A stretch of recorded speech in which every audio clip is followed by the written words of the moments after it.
kukumbusha kwamba neema yote inayokujia wewe uijue inatoka kwa Allah. Una mali, wa fi amwalihim haqqun lisaili wal mahrum.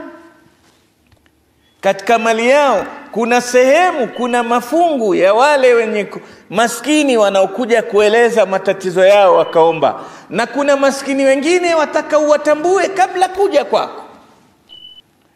Juzi nimesoma kisa cha familia moja, ndugu wawili, mmoja yuko vizuri kimaisha, mwingine maisha yake magumu sana. Ndugu moja, lakini huyu ndugu mkubwa hana habari kuhusu yule ndugu mdogo, kwa sababu huyu ndugu mwenye mali hana habari kuhusu yule ndugu ambaye hana mali.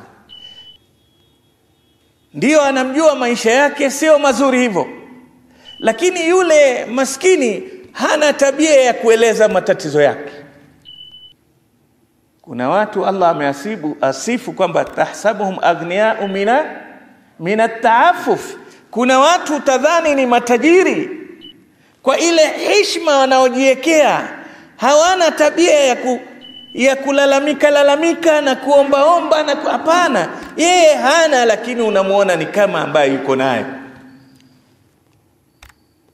Sasa siku moja mke wa yule maskini katika kufua nguo za mumewe akapata zile nguo za mumewe zote zimeraruka, vina matundu. Akamwambia mumewe, kwa nini usiseme na ndugu yako akusaidie, angalau ununue nguo nyingine, hizi nguo zimeisha? Akamwambia hapana, yeye ana haki ya kunijua, silatur rahim, mimi ni ndugu yake na nastahiki kwanza awaangalie dhawil qurba, ni watu wake, wasaidie, ni katika haki yake.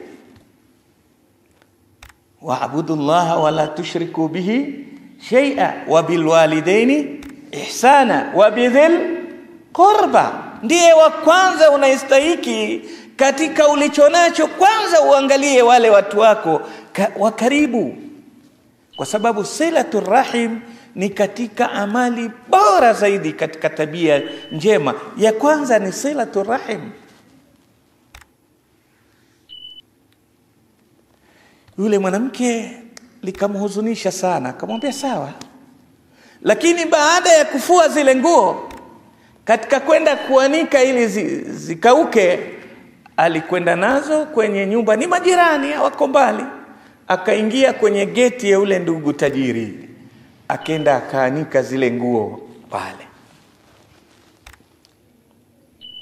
Huyu bosi ameingia na gari lake, kapaki gari, yuaja kwenye zile kamba ambazo zimeanikwa nguo, akaona nguo za kiume, likamshtua, mwanaume gani kwenye nyumba hii? Hizi nguo sio za kwangu hizi. Ikabidi aje karibu. Alipozifikia akaziona nguo zenyewe chanika, nguo huyu mke wangu bala gani hizi? Anafulia nani nguo hizi? Kwanza za mwanamume, tena mwanamume ambaye haoe nguo zake hata nani huyu? Hapa nyumbani watoto wangu hawana nguo hizi. Akaingia na hasira.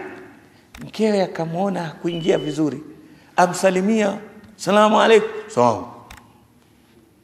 Kuna salamu nyingine utajua hizi una nini mume wangu? Akamwambia zile nguo za nani? Kabasi pole nini? Kuna mwanaume gani ana uchafu gani ule pale, nguo za taruka? Akamwambia za kakako, ndugu yako kiume, ndio nguo zake zile.